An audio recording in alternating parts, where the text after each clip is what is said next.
Friends, CTET special में मैं आज आपके लिए लेकर आई हूँ ईवीएस के इम्पॉर्टेंट क्वेश्चंस। ये सभी क्वेश्चन इम्पॉर्टेंट हैं क्योंकि ये हमारे प्रीवियस ईयर में आए हुए हैं और इनसे आपकी प्रैक्टिस अच्छी हो जाएगी। तो गाइस, वीडियो को पूरा देखना है, ध्यान से देखना है और अपनी प्रैक्टिस अच्छे से करनी है। हमारा पहला क्वेश्चन है, जब कोई व्यक्ति ट्रेन द्वारा अहमदाबाद से केरल की यात्रा करता है तब वह अनेक सुरंगों को पार करता है। ये सुरंगें पर्वत में है। तो ये मैप वाला क्वेश्चन है। आप देखिए कि केरल सबसे नीचे है और हमारा अहमदाबाद यानी गुजरात इधर की साइड पड़ता है मैप में। जैसे यहाँ अहमदाबाद हो गया, यहाँ केरल हो गया। तो आप बताइए कि इधर कौन सी पड़ेगी? अरावली तो नहीं पड़ेगी, तो इसका सही आंसर हो जाएगा पश्चिमी घाट। पृथ्वी गोल है। वास्तव में पृथ्वी पर ऊपर नीचे कुछ नहीं होता, केवल सापेक्ष होता है। हम भारत के लोग हैं कि लोगों के सापेक्ष उल्टे होते हैं। किनके सापेक्ष उल्टे हैं हम? यूएस से। तो ऑप्शन डी सही हो जाएगा। मच्छरों के प्रजनन की रोकथाम के लिए ठहरे पानी पर तेल डालने की सलाह दी जाती है। ऐसा इसलिए क्योंकि, बताइए तेल क्यों डाला जाता है? ऑप्शन डी करेक्ट हो जाएगा इसका। तेल ऑक्सीजन की आपूर्ति को काट देता है जिससे मच्छरों को प्रजनन थम जाता है। नेक्स्ट है हमारा, निम्नलिखित में से कौन सा कीट मधुमक्खियों की भांति कॉलोनी में एक साथ नहीं रहता? कौन सा कीट है जो साथ में नहीं रहता, कॉलोनी में नहीं रहता? ऑप्शन सी हो जाएगा मकड़ी। आपने देखा होगा चींटियों का झुंड होता है, दीमक भी झुंड होती है, ततैये का भी झुंड होता है, पर मकड़ी का झुंड नहीं होता। मकड़ी अकेली होती है अपने जाले में। नेक्स्ट है हमारा, ग्रामीण क्षेत्र के मकानों के ढांचे वहाँ की जलवायु की स्थिति से संबंधित होते हैं। एक गांव के मकानों के लक्षण नीचे दिए गए हैं।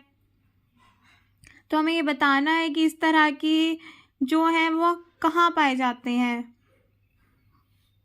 मकान मजबूत बांस के खंभे पर बने होते हैं। अंदर से भी मकान लकड़ी से के ही बने होते हैं। मकान जमीन के लगभग 3 से 3.5 मीटर ऊंचाई पर बने होते हैं। मकानों की छत ढालू की होती हैं। तो उत्तर प्रदेश भी नहीं है इसका आंसर, बिहार भी नहीं है, राजस्थान भी नहीं है, आसाम सही है। कुड़ुक कहाँ के लोगों की भाषा है? तो कुड़ुक जो है वो हमारी झारखंड की भाषा है। नेक्स्ट है हमारा, राष्ट्रीय पाठ्यचर्या की रूपरेखा 2005 के अनुसार निम्नलिखित में से कौन सी एक पर्यावरण अध्ययन की विषय वस्तु थीम है? तो जो थीम है वो है हमारा ऑप्शन डी भोजन। आपको ईवीएस के 6 थीम तो पता ही होंगे ना गाइस। ईवीएस में हमारी 6 थीम है, तो उसमें से एक थीम है भोजन। नेक्स्ट क्वेश्चन पे चलते हैं। हमारा नेक्स्ट क्वेश्चन है, पर्यावरण अध्ययन में विषय वस्तु थीम आधारित उपागम को अपनाने के समर्थन में निम्नलिखित में से कौन सा तर्क सबसे अधिक शाश्वत है? जो 6 थीम हमने बनाए गए हैं ईवीएस में, उन्हें अपनाने का कौन सा कथन सबसे ज़्यादा महत्वपूर्ण है, ये हमें बताना है। तो सही आंसर हो जाएगा हमारा सी। यह विषय सीमाओं को नरम सौम्य बनाने और संपूर्णता में ज्ञान को प्राप्त करने की में मदद करता है। नेक्स्ट है हमारा, प्राथमिक कक्षाओं में पर्यावरण अध्ययन को सीखने सिखाने में कहानियाँ एक महत्वपूर्ण पहलू है। पर्यावरण अध्ययन के कक्ष में कहानी सुनने को शिक्षण कौशल के रूप में सम्मिलित करने के लिए निम्नलिखित में से कौन सा सबसे कम उपयुक्त है? हमें सबसे कम उपयुक्त कारण बताना है। तो इसका सही आंसर हो जाएगा हमारा बी, कहानी कक्षा प्रबंध में सहायता करती हैं। नेक्स्ट है हमारा, पर्यावरण अध्ययन पाठ्य पुस्तक की विषय वस्तु में परिभाषा और व्याख्यानों को दूर रखा जाना चाहिए, सही है। रटकर सीखने को हतोत्साहित करना चाहिए, ये भी सही है। प्रश्न करने और खोजने का मौका मिलना चाहिए, ये भी सही है। ऑप्शन डी गलत है। यहाँ इस डी को सी लिखा हुआ है तो मैं डी बना देती हूँ। तो हमारा ऑप्शन सी सही हो जाएगा, ए, बी और सी।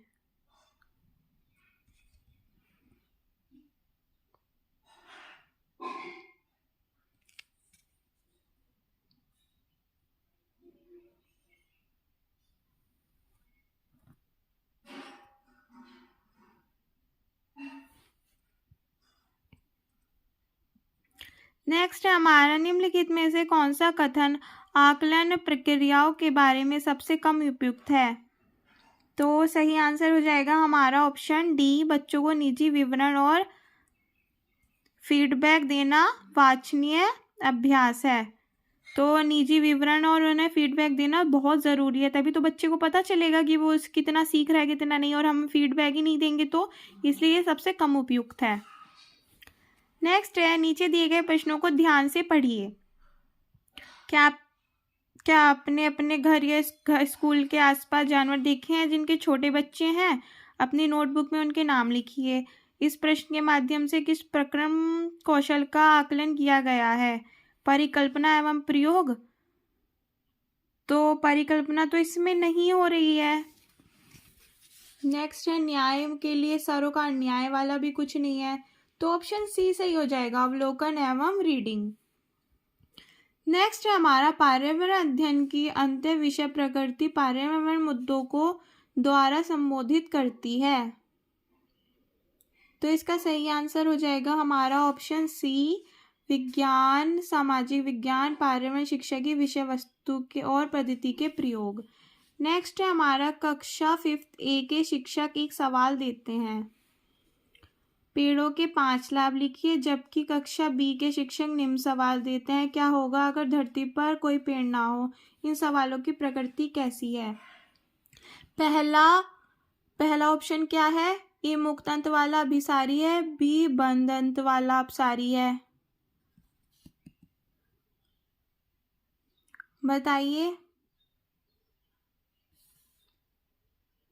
तो हमारा ऑप्शन जो है वो करेक्ट हो जाएगा, ए मुक्त अंत वाला अभिसारी है और बी वृद्ध अंत वाला अपसारी है।